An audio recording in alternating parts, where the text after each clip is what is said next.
오늘 우리가 약할 때라는 제목을 가지고 함께 하나님의 말씀을 나눠보도록 하겠습니다. 여러분, 마이클 호튼이라고 목사님이 계십니다. 미국의 신학교에서 강의도 하시는 이 조직신학 교수님이신데요. 이분의 인생이 조금 판타스틱 하더라고요. 이 아버지가 이 뇌 종양에 걸리시면서 이 머리부터 발끝까지 마비가 되었다고 합니다. 그런데 이제 어머니께서 그 아버지를 계속해서 간호하시고 수발 드시고 하시는데, 이 어머니도 이 뇌졸중에 걸려서 쓰러지게 되었다라고 하는 것이죠. 그러니까 이제는 부모님이 모두 다 이 다른 사람에게 의존해야만 살아갈 수 있는 인생이 되었다라고 하는 것입니다. 그런데 또한 아내가 있었는데, 이 아내와 이제 아기를 낳기를 원하는 그 마음으로 계속해서 도전했지만 이 생명이 잉태되지 않고 계속해서 그 임신에 실패하는 것들, 유산을 반복하는 일들, 그런 아픔들이 계속해서 이 가정 가운데 있었다라고 하는 것입니다. 그런데 이후에 나중에 이 하나님의 놀라운 은혜로 말미암아 이 새쌍둥이를 갖게 됩니다. 놀라운 하나님의 은혜죠. 그런데 이 문제가 생겨서 20주에 아이를 출산하게 되고, 그러니까 500g밖에 안 됐다고 이야기를 하더라고요. 그 500g밖에 안 되는 애들 3명을 낳게 되고, 또 하나는 또 문제가 심각해가지고 인큐베이터에서 넉 달을 또 보내면서 이 시간을 보냈다라고 합니다. 또 이제 다행히 좀 잘 지나게 돼서 이제 병원을 좀 떠나려고 이제 아이를 이제 데리고 나오려고 할 때에 그 아이가 장난감을 입에 물고 있었는데 그것을 떨어뜨리면서 이 목에 찔려가지고 그 압력 때문에 이 흉부로 좀 파고든 일이 있었다고 합니다. 그래서 그것 때문에 분명히 이제는 나갈 준비를 하고 있었는데 이 아이가 다시 한번 이 최악의 상황에 놓이게 되는 경우, 또 목숨을 잃을 그런 위기에 또 처했다는 이야기를 하게 됩니다. 정말 쉽지 않은 고난의 인생인 것 같습니다. 우리 인생에 알 수 없는 또 고통의 문제, 또 고난의 문제가 찾아온다라는 것이고, 이분은 이 일 때문에 자신이 약해졌다라고 표현한다라고 하는 것이죠. 이효진 소장님이라고 계신데 건축업을 하시는 분이십니다.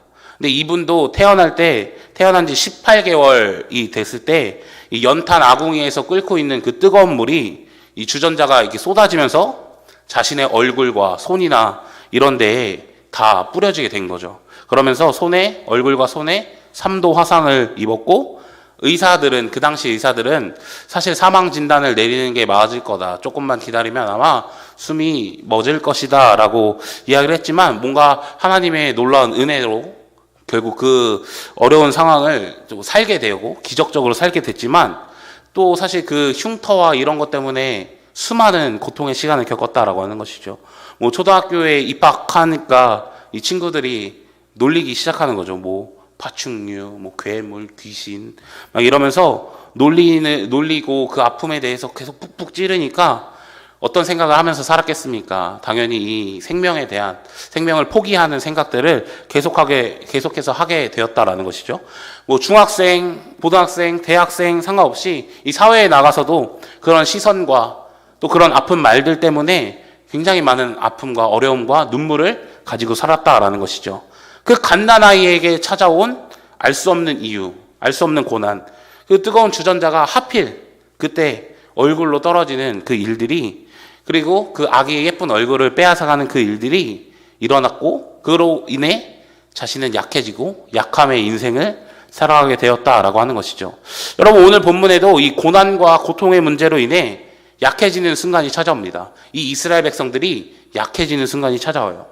저희가 저번까지 이 성전 기초가 놓이고 하나님을 찬양하고 예배하는 모습, 그리고 통곡의 소리로 하나님을 예배하는 모습에 대해서 나눴는데, 분명히 그렇게 기쁨과 슬픔과 어쨌든 하나님을 예배하는 그 순간이 찾아왔는데, 이제는 기초를 놓았으니까 완성만 하면 되잖아요. 그 성전을 계속해서 지어가면 되잖아요. 그러나 문제가 생겼다라고 하는 것입니다. 1절 말씀해 보시면 이렇게 기록되어 있죠. 사로잡혔던 자들의 자손이 이스라엘의 하나님 여호와의 성전을 건축한다함을 듣고 유다와 베냐민의 대적이 들었다라고 기록하고 있습니다. 그러니까 이 사로잡혔던 자들은 이스라엘 백성을 이야기하는 것이죠. 근데 이들이 이제는 계속해서 성전 건축한다 함을 듣고 대적이 있었다라는 것을 분명히 기록하고 있다라는 것입니다. 그 일을 막는 사람들이 분명히 있었다라고 하는 것이죠. 여러분 기억하실지 모르겠지만 3장에서도 이런 표현이 있습니다. 3장에서 그들이 예배 드렸을 때 이런 표현이 있어요. 무리가 모든 나라 백성을 두려워했다라고 기록하고 있습니다. 뭐 진짜 말 그대로 모든 나라 백성을 이야기하는 것이 아니라 그 주변에 살고 있던 그 백성들, 그 주변에 살고 있던 족속들을 두려워했다라는 것이죠. 왜요? 이 영토의 문제 때문에. 분명히 돌아온 자들의 땅이었지만 그들이 이미 살고 있고 그들의 주변에서 살고 있었기 때문에 돌아왔으니까 쟤네 뭐야 하면서 싸움도 일어날 수 있고 어려움의 문제가 생길 수 있고 그런 상황에 놓여져 있다라고 하는 것이죠. 그러니까 오늘 본문에는 그런 모든 세력들을 대적이라고 표현하면서 분명히 이스라엘 백성을 반대하는 세력, 이스라엘 백성을 막아버리는 세력들이 있었다라고 하는 것입니다.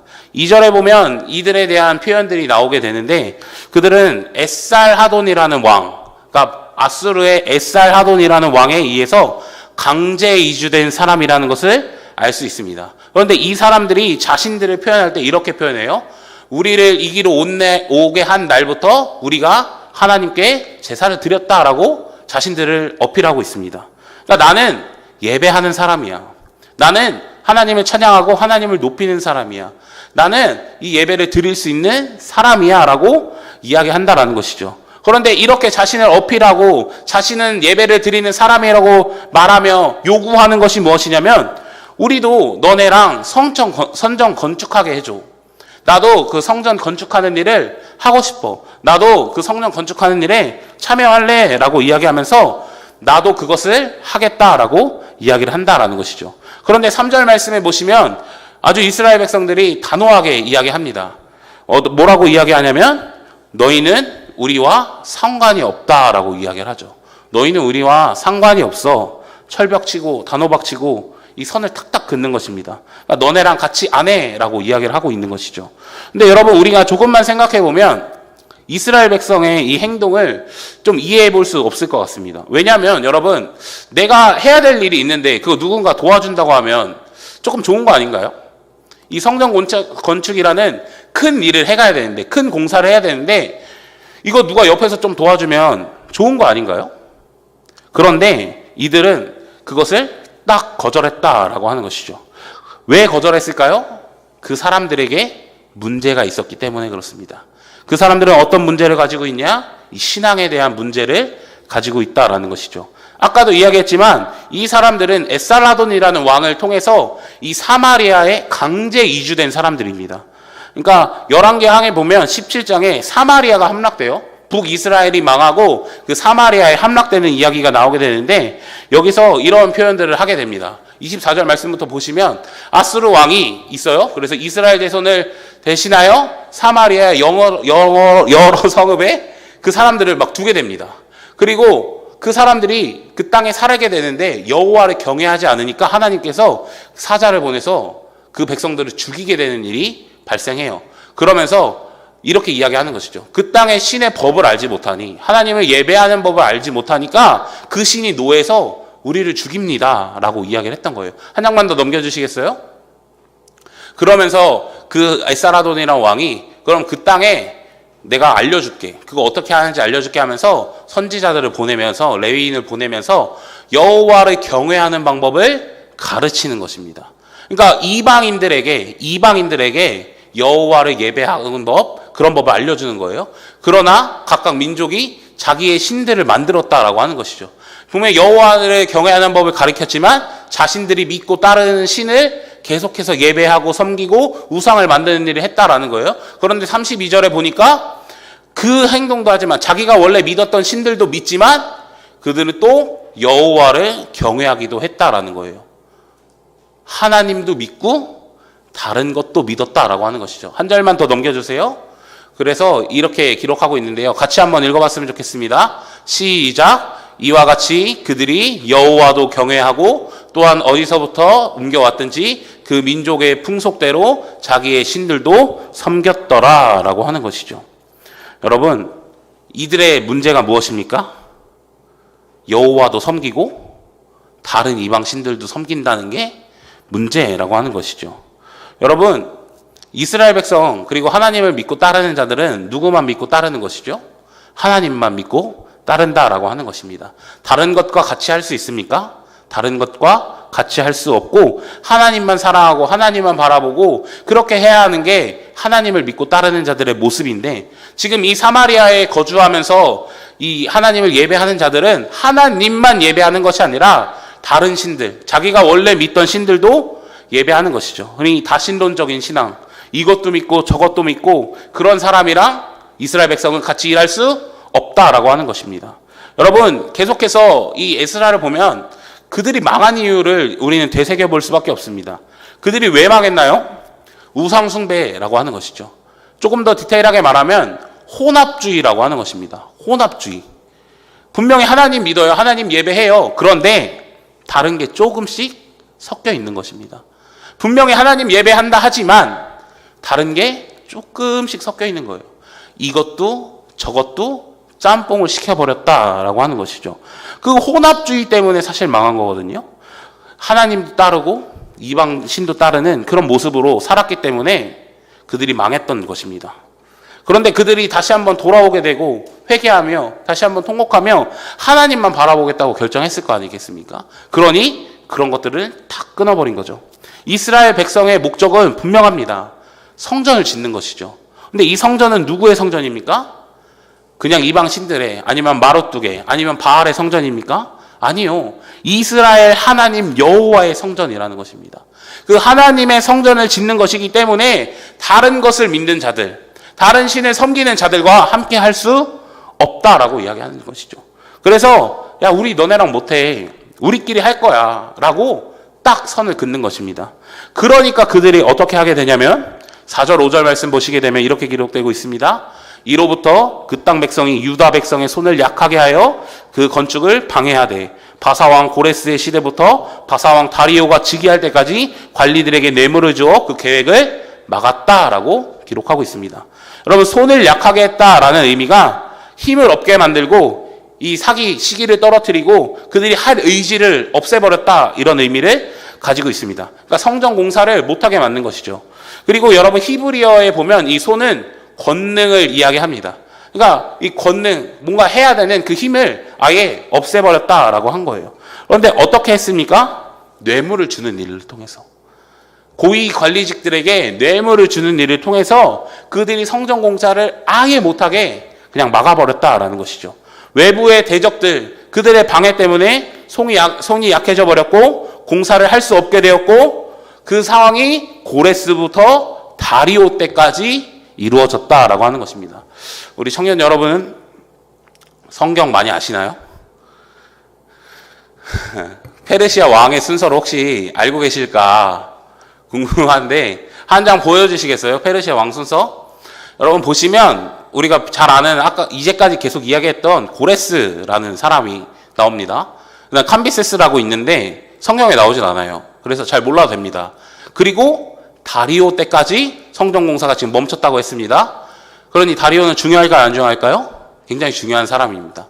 혹시 아하수에로 아세요? 에스더서 읽어보셨죠? 에스더서에 나오는 그 왕이 아하수에로입니다. 아닥사스다라고 혹시 들어보셨나요? 그럼 우리 공부할 때 크세르크세스라고 들어보셨죠? 그 사람이 저 아닥사스다입니다. 근데 이 정도는 우리 청년들 잘 아실 거라고 생각해요. 근데 고레스부터 다리오 때까지 멈췄다라는 것은 굉장한 긴 시간이 멈췄다라는 것이고, 뭐 왕이 2번 바뀌었지만 16년의 시간이 흐른 것입니다. 16년 동안 성전 공사가 멈추게 되었다라고 하는 것이죠. 그래서 24절에는 명확하게 성경은 기록하고 있습니다. 이에 예루살렘에서 하나님의 성전 공사가 바사왕 다리오 제2년까지 중단되었다라고 말이죠. 성전 공사는 중단되었습니다. 그들이 방해하고 뇌물을 먹이고 대적들이 일어났기 때문에 성전 공사는 멈췄다라고 하는 것이죠. 근데 여러분 혹시 성경을 읽다 보면 이제 6장부터 갑자기 막 아하수에로 이야기가 나오고 아닥사스다 이야기가 나오는데, 어쨌든 에스라는 후대에 기록된 거기 때문에 이제 성전을 짓고도 좀 지나서 성벽을 짓잖아요. 그때 있었던 어려웠던 이야기를 다 4장에 기록해 놓은 것입니다. 그러니까 그 6절 이하부터는 그때도 어려움이 있었다라는 것을 강조한다라는 것이죠. 그러니까 지속적인 어려움이 그들 가운데 계속 있었다라고 하는 것이고, 이 대적들로 인해서 이 16년 정도 성전공사가 멈췄다라는 것이죠. 그렇게 어려움의 상황, 그리고 그들에게 시련과 고난이 찾아오는 이 상황을 저는 성경에서 좀 재미있게 표현했다고 생각해요. 뭐라고 표현하냐면 4절 말씀입니다. 이로부터 그 땅 백성이 유다 백성의 손을 약하게 했다. 약하게 했다라는 표현이 저는 정말 재밌는 표현 같습니다. 아까도 이야기했지만 정말 이 하는 일을 멈춰버렸다라는 것이고, 그 권능과 능력을 없애버렸다라는 것이죠. 약하게 만들었다. 이 약함의 모습에 놓이게 되고, 약함의 자리에 있게 되고, 약함의 영역 가운데 놓이게 되었다라고 하는 것이죠. 여러분들, 우리도 이렇게 약함의 순간이 찾아올 때가 있는 것 같습니다. 그리고 우리 삶에 우리가 알 수 없는 고난과 또 삶의 고통과 문제로 인해 분명히 우리에게 약해지는 순간이 찾아오는 것 같습니다. 여러분, 혹시 우리 안에 이 육체의 좀 불편함 때문에, 이 육체의 질고의 문제로 인해 약함의 자리에 있을 수 있는 분이 있다라고 하는 것이죠. 이 영적으로 회복이 필요하고, 영적으로 돌파가 필요하고, 영적으로 이 죄의 문제를 끊어내야 되는데, 여전히 이 죄의 자리, 그리고 죄의 영역에 머물러 있음으로 말미암아 계속해서 약함의 자리에 머무는 우리 청년들도 있을 것입니다. 또한 이들의 상황처럼 외부적인 문제로 우리를 괴롭게 하고 우리를 약하게 하는 일들이 생길 수 있다라고 하는 것이죠. 그러니까 여전히 우리 안에는 수많은 약함의 문제, 우리를 힘들게 하고 우리를 어렵게 하고 우리를 약하게 만드는 문제들이 존재한다라는 것입니다. 제가 처음에 이야기했던 그 마이클 호튼 목사님이나 이호진 그 소장님처럼 그 각자의 약함의 모습, 각자의 약함의 부분을 가지고 우리는 삶을 살아간다라고 하는 것이죠. 그런데 여러분, 우리에게 이 약함이 찾아올 때, 여러분들은 어떻게 행동하시고 어떻게 반응하시나요? 이 약점을 숨기기 위해 좀 급급해하고, 이 약점이라고 생각하는 것이 나에게 너무나 단점이 되고 나에게 너무나 문제가 되기 때문에 좀 나를 갉아먹는 나쁜 생각들, 안 좋은 생각들, 좀 자신을 좀먹는 그런 생각들로 인해 혹시 자신을 괴롭히고 있진 않습니까? 아니면 이 약점을 좀 해결해 보려고, 내 힘과 내 능력으로 좀 해결해 보려고 엄청나게 무단히 노력하고 애쓰고 있진 않으십니까? 아니면 어떻게 해도 해결 안 되는 이 약점이니까 아유, 그냥 이렇게 살아야지 하면서 인생을 살아가고 계십니까? 여러분, 우리가 잘 아는 사도 바울이 있죠. 그 사도 바울도 자신의 약함이 있다라는 것을 고백하고 우리는 그 약함에 대해서 잘 알고 있습니다. 그에게는 이 육체의 가시라는 게 있었죠. 이 정확히 이 육체의 가시가 무엇인지 모르지만 분명히 육신의 질고가 있었고 이 아픔의 문제를 가지고 있었다라고 하는 것입니다. 그리고 그는 이 자신의 약점인 이 가시를, 이 자신의 육신의 질병을 제거해달라고 하나님께 기도하죠. 이 3번이나 기도했지만 하나님의 반응은 이 바울이 기대한 것과 달랐습니다. 하나님의 반응이 이렇게 나타나는데요. 고린도후서 12장의 말씀입니다. 이렇게 기록되어 있죠. 나에게 이르시기를 내 은혜가 내게 족하도다. 이는 내 능력이 약한 데에서 온전하여짐이라 하신지라. 그러므로 도리어 크게 기뻐함으로 나의 여러 약한 것들에 대하여 자랑하리니 이는 그리스도의 능력이 내게 머물게 하려 함이라. 그러므로 내가 그리스도를 위하여 약한 것과 능욕과 궁핍과 박해와 곤고를 기뻐하노니 이는 내가 약한 때에 강함이라 라고 고백한다라는 것이죠. 여러분, 하나님은 이렇게 말씀하십니다. 내 능력이 약한 데에서 강하다라고 말하죠. 이 약한 데에서 온전하여진다라고 말합니다. 그 약함, 이 바울이 가지고 있던 육체의 가시고 평생을 괴롭게 살아가야 하는 그 질고입니다. 그런데 그 가시를 통해서 하나님이 일하시고 하나님은 역사하시고 하나님은 그 약함을 통해 자신의 강함을 드러내겠다라고 하는 것이죠. 우리가 약해지면 약해질수록 하나님의 능력이 온전히 드러난다고 하는 것이죠. 하나님의 강함과 위대함을 어디서 발견할 수 있습니까? 우리의 약함 속에서 발견할 수 있다라는 것이죠. 그런데 여러분, 사도 바울은 도대체 어떻게 이렇게 약한 것을 자랑할 수 있을까요? 이 약한 것을 통해 뭔가 능욕과 궁핍과 박해와 곤고를 기뻐한다고 이야기하는데 정신이 나간 사람 아니면 그것 때문에 어떻게 기뻐할 수 있을까요? 분명히 자신의 이 가시와 약점은 평생토록 자신을 고통스럽게 하고 힘들게 할 그 약점이라는 것입니다. 그런데 그것이 도대체 왜 자랑할 거리가 되고 왜 기뻐할 거리가 되며 그것을 통해 왜 하나님의 능력이 드러나냐 하는 것이죠. 우리는 이것을 9절 말씀에서 사실 찾아볼 수 있습니다. 말씀 한 번만 더 보여주시겠어요? 그 말씀에 보면 이렇게 기록되어 있습니다. 그리스도의 능력이 내게 머물게 하려 함이라 라고 말이죠. 그리스도의 능력이 내게 머물게 하려 함. 여러분 성경책에 보면, 성경책 다 갖고 계시죠? 성경책에 보면 이 고린도후서 12장 9절 말씀에 각주가 하나 달려 있습니다. 근데 이렇게 기록되어 있어요. 머물다라는 표현에 각주가 달려 있는데 장막으로 덮게라는 표현으로 담겨져 있습니다. 그러니까 머무는 것이 장막이 덮인다라는 의미와 같다라는 거예요. 그런데 성경에 장막으로 덮는다라는 표현이 나오는데 이 표현은 하나님의 임재를 나타내는 표현입니다. 그러니까 하나님이 함께 하신다는 표현이 구약적 용어로, 제사적 용어로 이 장막이 덮인다라는 표현이죠. 그런데 이 장막이 어디에 덮이게 되는 거냐면 나의 약함 가운데 하나님의 임재가 덮인다라는 것입니다. 나의 약함 가운데 하나님의 장막이 덮이기 시작한다는 것이죠. 나의 약함 가운데 하나님께서 함께하고 그리스도의 능력과 하나님의 권능과 그 지혜와 사랑과 능력이 그 약함 가운데 함께한다고 지금 이야기하고 있는 것입니다. 그러니까 기뻐할 수 있는 거예요. 그러니까 그 약함을 자랑할 수 있는 것입니다. 그 약함을 통해 하나님은 우리와 함께 하시며 하나님의 놀라운 일을 나타나시기 때문에 기뻐하고 자랑할 수 있는 것입니다. 나의 문제보다 하나님의 함께 하심이 더 위대하고 하나님의 능력이 더 위대하며 하나님의 그 강함이 나타나기 때문에 자랑하고 기뻐할 수 있다라는 것입니다. 여러분, 우리의 약함 가운데 하나님이 함께 하신다는 것을 굳게 믿으시는 우리 청년들 되기를 예수님의 이름으로 간절히 축복합니다. 그렇다면 우리의 약함 가운데도 분명히 하나님께서는 함께 하신다라는 거예요. 여러분들 혹시 육체에 약함이 있으십니까? 혹시 몸이 불편한 청년들 있으십니까? 그 약함의 자리에 하나님께서 함께 하시고 하나님께서 그 약함을 통해서도 분명히 하나님의 능력을 일으키시고 보이시고 나타내실 것을 기대하시는 우리 청년들 되었으면 좋겠습니다. 혹시 외부의 이 고난과 고통의 문제 때문에 약함의 자리에 놓여 계신 분 있으십니까?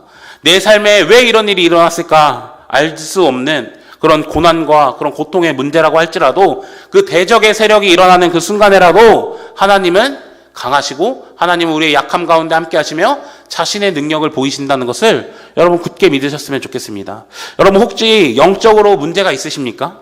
여전히 죄의 문제가 나를 너무나 괴롭게 하고 나를 너무나 힘들게 하고 그런 상태에 놓여져 있습니까? 그로 인해 영적으로 강하고 활기차고 이런 모습이 아니라 약해진 모습으로 살아가고 계십니까? 근데 그 문제가 계속해서 해결되는 것 같지도 않고 뭔가 돌파가 일어나는 것 같지도 않고 회복이 일어나는 것 같지도 않고 그런 상황에 여러분 혹시 놓여 계십니까? 그러나 여러분 굳게 믿으시는 은혜가 있었으면 좋겠습니다. 하나님이 함께 하시면 우리의 죄의 문제도 해결되는 줄 믿습니다. 왜냐하면 하나님의 능력으로 하나님의 그 보혈의 권능으로 말미암아 우리는 이미 그 죄의 문제를 승리했다는 사실을 굳게 믿으시는 우리 청년들 되었으면 좋겠습니다. 여러분 우리가 잘 아는 찬양 그 약할 때 강함 대신에라는 찬양 우리 너무나 잘 알고 있죠. 그런데 그 찬양을 만든 그 데니스 전이건이라는 사람은 사실 동성애의 문제를 가지고 있었습니다. 그가 괴로워했던 이 영적인 문제가 해결되고 그 죄에서 해방되고 이 자유함을 누리기 시작하면서 쓴 곡이 약할 때 강함 대신에 라는 찬양이에요. 그 가사를 통해 사실 이렇게 고백하는 것이죠. 나의 영적인 문제 또 나의 죄 가운데 나의 이 약함의 영역 가운데서도 이 해결되지 않을 것 같지만 이 나의 죄의 문제가 해결될 것 같지 않지만 하나님의 은혜로 말미암아 해결된 은혜를 고백하는 것입니다. 죄로 인해 약할 때 강함이 되었다는 그 고백을 하나님께 올려드린다는 것이죠. 여러분, 여러분들의 그 약함의 자리 가운데 하나님의 장막이 덮인다는 것을, 하나님의 임재가 함께한다는 것을, 하나님이 임마누엘로 우리와 함께 하신다는 것을 굳게 믿으시기를 간절히 소망합니다. 또한 그 약함을 통해서 하나님의 놀라운 계획과 놀라운 일을 펼치고 보이시고 나타내실 것을 굳게 믿으셨으면 좋겠어요. 그래서 우리의 입술에서 이런 고백이 나오기를 소망합니다. 하나님은 우리가 약할 때 강함 되십니다. 내가 약할 때 우리에게 강함을 주십니다. 이런 믿음의 고백과 믿음의 선포가 우리의 입술 가운데 나타났으면 좋겠습니다. 여러분, 제가 아까 이 에스라 4장에서 이스라엘 백성이 성전 공사를 막혔을 때, 그 대적들이 일어나서 막혔을 때 재밌는 표현이 있다고 했죠. 손을 약하게 했다라는 표현입니다. 그런데 6장에 성전을 건축하고 난 다음에 정확히 반대되는 표현이 나옵니다. 이 끝에 이렇게 기록되어 있죠. 하나님의 성전 하나님의 성전 건축하는 손을 힘있게 하도록 하셨음이러라 라고 말하죠. 누가 한 겁니까? 그들 스스로 힘이 있어서 강해진 겁니까? 그들 스스로 능력이 갑자기 나타난 겁니까? 아니요. 주어는 여호와께서라고 하는 것입니다. 여호와께서 분명히 외부 세력에 약해져 있고 힘들어하고 낭망하고 있는 그들의 이 손을 다시 한번 힘있게 하셨다라는 것이죠. 그들의 약함 속에서 하나님의 강함을 보여주고 있다는 사실을 여러분 굳게 믿으셨으면 좋겠습니다. 그리고 그 하나님의 권능으로 말미암아 성전은 지어졌다라고 하는 것이죠. 여러분, 우리의 약함 속에 하나님의 강함이 드러납니다. 우리가 약할 때 하나님의 능력이 나타난다는 것을 여러분 꼭 기억하셨으면 좋겠어요. 분명히 우리의 힘은 연약하고 부족하고 외부의 세력이든 육체의 질병이든 영적인 문제이든 약하지만 정말 연약하지만 하나님은 우리를 힘있게 하십니다. 이것이 우리가 믿는 하나님이고 우리의 약함을 초월하여 일하시는 하나님의 능력이라는 것을 여러분 굳게 믿으시는 우리 청년들 되셨으면 좋겠습니다. 사도 바울이 이렇게 고백합니다. 한 장 슬라이드 넘겨주시면 아까도 말씀했던 이야기입니다. 내가 약할 때 강함된다고 말이죠. 하나님은 우리의 약할 때 강함이 됩니다. 이 마이클 호튼 목사님도 자신의 책인 이 약함의 자리에서 이렇게 고백합니다. 한 장 더 넘겨주시면 우리의 약함은 하나님께서 당신의 능력을 보여줄 수 있는 기회가 됩니다. 라고 이야기를 하죠. 아까 이야기했던 또 이호진 소장님은 자신의 간증에서 이렇게 이야기합니다. 여러분 가운데 절망과 고통과 슬픔, 눈물, 사람들이 알 수 없는 아픔과 슬픔이 있다면 그것은 어떻게 보면 축복의 기회가 될 수 있습니다. 라고 이야기를 한 거죠. 그 약할 때 하나님의 은혜가 나타납니다. 그래서 딱 3가지 기억하셨으면 좋겠어요. 우리가 약할 때 하나님은 우리를 힘있게 하시는 하나님이십니다. 한 장만 더 넘겨주시겠어요?